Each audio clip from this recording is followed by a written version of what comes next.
Agora em Brasília, são 9h22, o deputado Marcelo Ramos, do PL do Amazonas, encerra esta sessão plenária virtual da Câmara dos Deputados, em que o plenário aprovou 3 projetos de lei, um deles já segue para a sanção presidencial e aprovou também, agora por último, um requerimento de urgência para apreciação de um projeto de lei que dispõe sobre a prioridade no atendimento às mulheres em situação de violência doméstica ou familiar pelo Sistema Nacional de Empregos.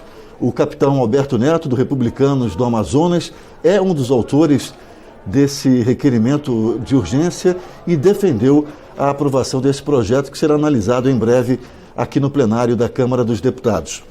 O deputado Ricardo Izar, de São Paulo, já está ali no plenário, pronto para falar com a gente. Ele é um dos autores do projeto de lei que foi aprovado agora por último e que proíbe a eliminação de cães e gatos pelos órgãos de controle de zoonoses, canis públicos ou estabelecimentos oficiais congêneres.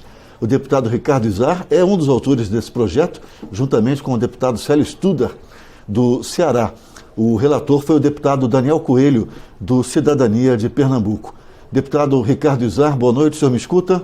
Escuto, boa noite, prazer falar com vocês. Opa, igualmente, deputado. Deputado, finalmente, né, esse projeto já vinha tramitando há algum tempo. Olha a Margot aqui do lado. É isso. A gente consegue ver? Mostra a Margot, a cachorra, a cadela, né, aqui da Polícia Legislativa. Isso, está ali do lado do deputado. Deputado, esse projeto já vinha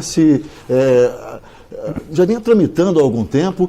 Foi aprovado na Câmara, seguiu para o Senado fez 2 emendas, uma delas foi aprovada e a outra rejeitada aqui pelo plenário da Câmara. Isso, esse projeto foi apresentado em 2012, ele tramitou na Câmara dos Deputados, no Senado, voltou e agora conseguimos finalmente votar ele em plenário para levar a sanção. Eu acho que já é um projeto que já existe em vários estados, a gente só está consolidando para todo o território nacional, que já existe em muitos estados, que é a proibição da eliminação de cães e gatos sadios nos centros de zoonose. O senhor se destaca nessa defesa dos animais já há bastante tempo, é uma das suas bandeiras, não é isso, deputado? Isso, a gente trabalha desde 2011 essa bandeira, criamos a Frente Parlamentar em Defesa dos Direitos dos Animais, trabalhamos um projeto muito importante que também já passou na Casa e no Senado e já voltou, só que infelizmente está preso na Comissão de Meio Ambiente, que é o projeto Animal Não é Coisa, que é quando a gente quer mudar o Código Civil brasileiro para reconhecer o animal como um sujeito, né? Um sujeito que tem direitos e não tem obrigações, e não mais como uma coisa. Você viu esse caso agora recente do animal que viajou no avião e morreu, porque foi tratado como uma coisa. O que a gente quer é que o animal seja tratado como um sujeito que tem sentimentos, sofre, tem tristeza, tem alegria, que tem noção de mundo. É isso que a gente quer mostrar com esse projeto Animal Não é Coisa. Obrigado, deputado. Apresenta a Margot aí para quem está acompanhando a gente pela TV Câmara. Margot, olha para lá. Olha lá para cima. Oh, lindinha, né? Muito bacana. Deputado, muito obrigado pela sua atenção aqui com a TV Câmara, pela sua entrevista e uma boa noite para o senhor. Boa noite, obrigado. Bom, agora 9h26, além desse projeto de lei que proíbe que animais e gatos, né, a eliminação de cães e gatos pelos órgãos de controle de zoonoses, canis públicos e estabelecimentos oficiais congêneres, esse projeto, lembrando, já segue para a sanção presidencial. O plenário da Câmara aprovou mais 2 projetos de lei. Um deles é o que cria o marco legal da inteligência artificial no Brasil. O nosso produtor Caio Darcanchi conversou com a relatora desse projeto de lei, deputada Luísa Canziani, do PTB do Paraná, lembrando que esse projeto é de autoria do deputado Eduardo Bismarck, do PDT do Ceará. Vamos então acompanhar a entrevista da deputada Luísa Canziani. Deputada, a gente está aqui atrás de uma placa que está escrito IA, que é inteligência, né, a abreviação de inteligência artificial.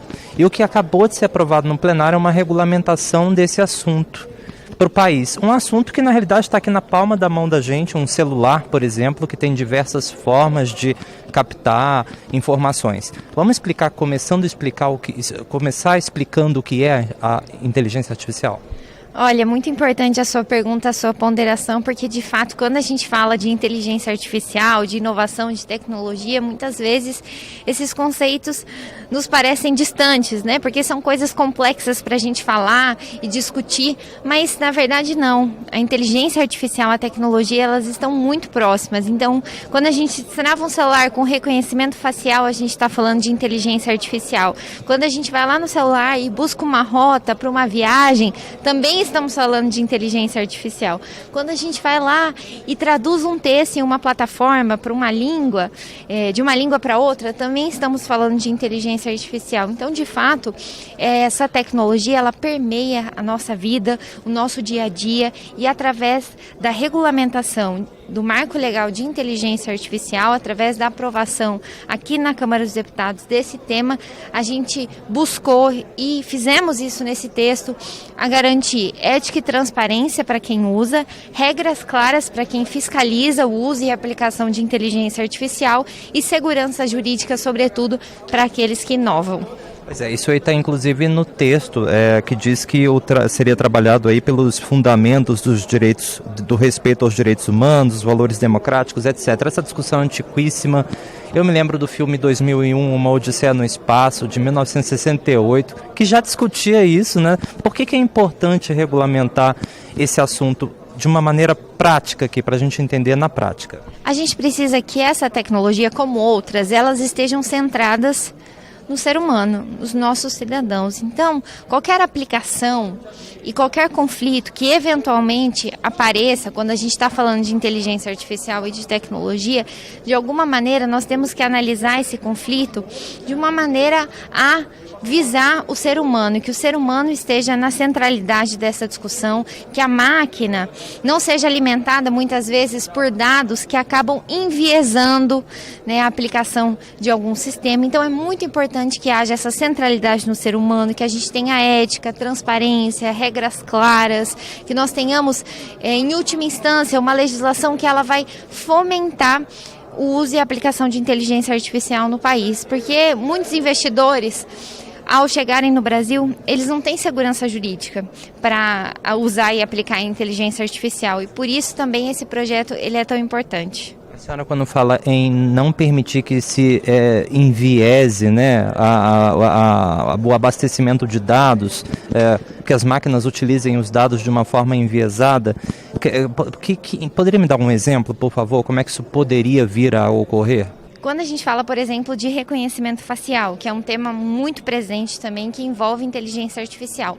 Se a gente alimenta essa máquina, essa plataforma, com determinados perfis, né, com, enfim, perfis de pessoas de uma maneira, de uma fisionomia, com certo tipo, né, de cor de pele, por exemplo, se a gente alimenta essa plataforma e essa máquina com essas informações e não alimentamos essa plataforma e essa máquina com diversidade, com pessoas diferentes, com, enfim, identidades visuais diferentes, essa máquina ela vai ter um perfil específico na hora dela identificar esse reconhecimento facial. Por isso, é muito importante que a gente mitigue vieses, e o projeto ele vem nesse sentido, fazer com que no momento em que a gente vai alimentar os dados dessa plataforma específica de reconhecimento facial, que a gente traga diferenciações, que a gente traga diferentes modelos, perfis, para que ela consiga, no fim das contas, gerar um bem para a humanidade. O fato é que hoje a gente tem na mão, como eu disse no início da entrevista, um celular, que é uma coisa que é tudo menos para falar. Ele faz muito mais coisa do que simplesmente ser um telefone celular. E muita gente se questiona, ai meu Deus, será que esse meu celular aqui está pegando dados? Porque de repente eu fui pesquisar sobre um assunto X e começou a aparecer um monte de propaganda daquilo. Essa lei também vem para regulamentar o uso dessas informações que são captadas? Sem dúvida, muitas vezes hoje a gente conversa com máquinas, não conversamos como antigamente com uma pessoa, enfim, representante de uma empresa que está lá no chat da empresa conversando com a gente. Não, hoje a gente conversa com inteligência artificial, né, com esse tipo de tecnologia. Então, sempre que a gente estiver conversando com alguma plataforma relacionada à inteligência artificial, nós, enquanto consumidores, nós teremos um aviso lá na página, na internet, enfim, nesse site dessa empresa, dessa companhia, que de fato a gente está conversando com uma plataforma de inteligência artificial. Então são uma série de direitos que nós trazemos para que no fim das contas os cidadãos eles saibam que eles estão interagindo com uma máquina, que eles tenham obviamente segurança jurídica para realizar as transações, que eles tenham uma orientação muito clara de que eles estão sim se comunicando com uma máquina, mas que efetivamente há todo um respaldo e uma regulamentação para garantir o bem para os nossos cidadãos. E agora esse projeto aprovado aqui na Câmara, ele segue para o Senado. Qual que é a expectativa até a aprovação, sanção? Quanto tempo deve levar? Como é que estão os trabalhos de negociação para que isso se dê da maneira mais rápida possível? Olha, nós acreditamos que haverá uma tramitação também célere no Senado. Nós fizemos uma série de audiências públicas que também contaram com a participação de diversos senadores. Então é um texto que ele foi construído através das duas casas, com a participação de senadores, um acordo inclusive que foi feito para que a gente inicialmente discutisse essa matéria na Câmara e depois no Senado. Então acreditamos que esse ano ainda teremos a aprovação no Senado Federal e a sanção desta lei, e uma lei que vai ao encontro com as melhores experiências internacionais em termos de regulamentação. Então a gente busca referências de regulamentação na OCDE, nos Estados Unidos, na União Europeia. Então a gente busca o que há de melhor no mundo para trazer aqui para a legislação brasileira, claro, baseado no contexto que a gente tem aqui no Brasil, que é um contexto diverso, dinâmico, mas a gente busca o que há de melhor no mundo para trazer, de novo, ética e transparência para os nossos usuários, consumidores, regras claras para aqueles que vão analisar determinado conflito que envolve a tecnologia, inteligência artificial, e segurança jurídica para aqueles que querem investir no nosso país. Ouvimos então a deputada Luísa Canziani, do PTB do Paraná, relatora desse projeto de lei 21 de 2020, que cria o marco legal para o desenvolvimento e o uso da inteligência artificial pelo poder público, pelas empresas, pelas pessoas. Esse projeto de lei estabelece princípios, direitos, deveres e instrumentos de governança para a inteligência artificial.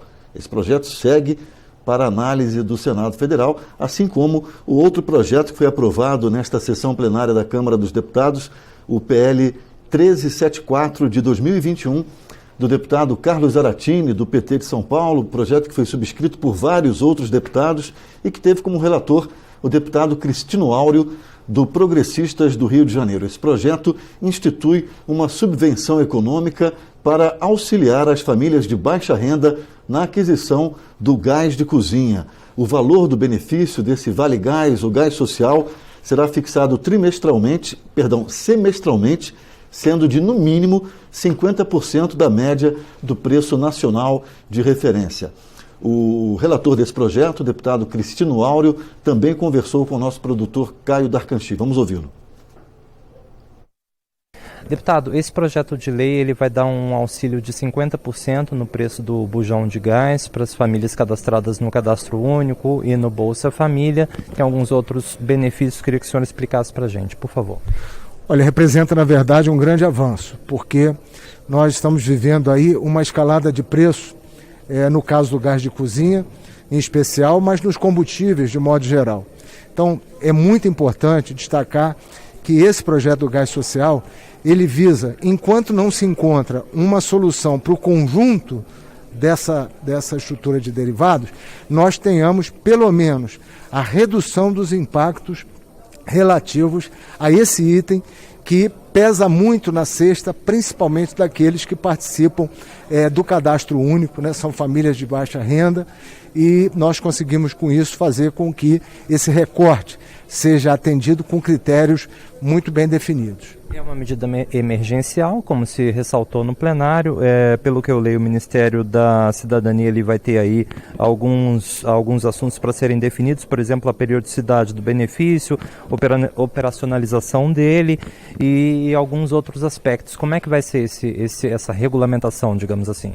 Olha, primeiro nós fizemos ali claramente também, dentro do CAD único, nós pontuamos algumas preferências. Em homenagem às mulheres, né, especialmente mulheres vítimas de violência, numa reflexão também interna nas famílias, aproveito para homenagear a minha mulher, inclusive, que foi uma pessoa que sempre defendeu que a gente tivesse um olhar muito sensível para tudo isso, né? Então, quero aqui homenagear a Bel, minha mulher, que sempre me incentivou a atuar nesse segmento. E esses recortes que nós estamos fazendo, na verdade, eles vão nos permitir utilizar fontes que também têm coerência com esse tema. Por exemplo, royalties de petróleo, eles sobem quando sobe o preço do barril, quando sobe o câmbio. Obviamente, quando a gente recorre a essa receita, nós estamos dizendo, se o preço do barril subiu, se o câmbio se descolou, isso afetou o gás de cozinha, é natural que o governo também pegue dessa arrecadação que ele está recebendo e destine para esse público. Agora vamos falar com quem está nos escutando de casa e que precisa desse benefício. Como é que a pessoa vai saber se ela vai ser ou não beneficiada? Tem esses critérios de precisar ser cadastrado no Cadastro Único e no Bolsa Família? Sim. Na verdade, quando nós aprovarmos no Senado, sancionarmos a lei, o presidente sancionar, nós teremos um prazo de 60 dias para ajustar isso e divulgar a forma com que as pessoas vão ser, então, cadastradas ou aproveitadas dentro do cadastro. Vai se definir esses critérios e os beneficiários vão começar a receber a informação de que eles terão direito a esse benefício. E logo em seguida, esse pagamento poderá fluir como uma das rubricas dentro do sistema. Sabendo que vai ao Senado, a gente não tem como estabelecer um prazo, mas é possível prever mais ou menos? Olha, eu sinceramente trabalho com a perspectiva de que a gente tenha a aprovação dentro deste ano, obviamente, né, por conta exatamente de ser um ano que precede um ano eleitoral. No ano que vem não se pode implantar novos programas. Então, com isso, nós temos aí esse prazo de tramitação até o final do ano estarmos com o programa plenamente disponível. Mas se pudermos antecipar, a emergência das famílias é tão grande que a gente tem que acelerar e eu quero fazer aqui um apelo ao Senado, um apelo, enfim, na tramitação para que a gente possa fechar esse tema e fechar esse ano com isso resolvido. Ouvimos então o deputado Cristino Áureo, do Progressistas do Rio de Janeiro, relator desse projeto de lei que institui o Vale Gás, o Auxílio Gás, uma ajuda às famílias de baixa renda no valor de até 50%, de no mínimo 50% do preço médio nacional de referência do botijão de gás. Esse, resumindo, foi um dos 3 projetos de lei que foram aprovados nesta sessão de hoje da Câmara dos Deputados. Esse projeto que institui o Vale Gás, também o projeto de lei que cria o marco legal da inteligência artificial no Brasil e o projeto de lei, esse que já segue para a sanção presidencial, que proíbe a eliminação de cães e gatos pelos órgãos de controle de zoonoses, canis públicos e também estabelecimentos oficiais congêneres. Além desses 3 projetos, o plenário aprovou no finalzinho um requerimento de urgência para apreciação de um projeto de lei que dispõe sobre a prioridade no atendimento às mulheres em situação de violência doméstica ou familiar pelo Sistema Nacional de Empregos. Lembrando que você pode ter acesso a todas essas informações, esses projetos de lei, a tudo que foi aprovado na sessão de hoje, no site da Câmara dos Deputados, na agência Câmara. Você pode direcionar a câmera do seu celular para esse QR Code que aparece aqui ao lado e você vai seguir direto para a agência Câmara e lá você vai ter as notícias sobre as votações de hoje, os projetos que foram aprovados e de lá você também pode acessar a íntegra dos projetos, dos relatórios, dos pareceres, tudo que é produzido aqui na Câmara dos Deputados. Agora em Brasília, 9h41, uma boa noite para você. Câmara dos Deputados, Transparência e Cidadania.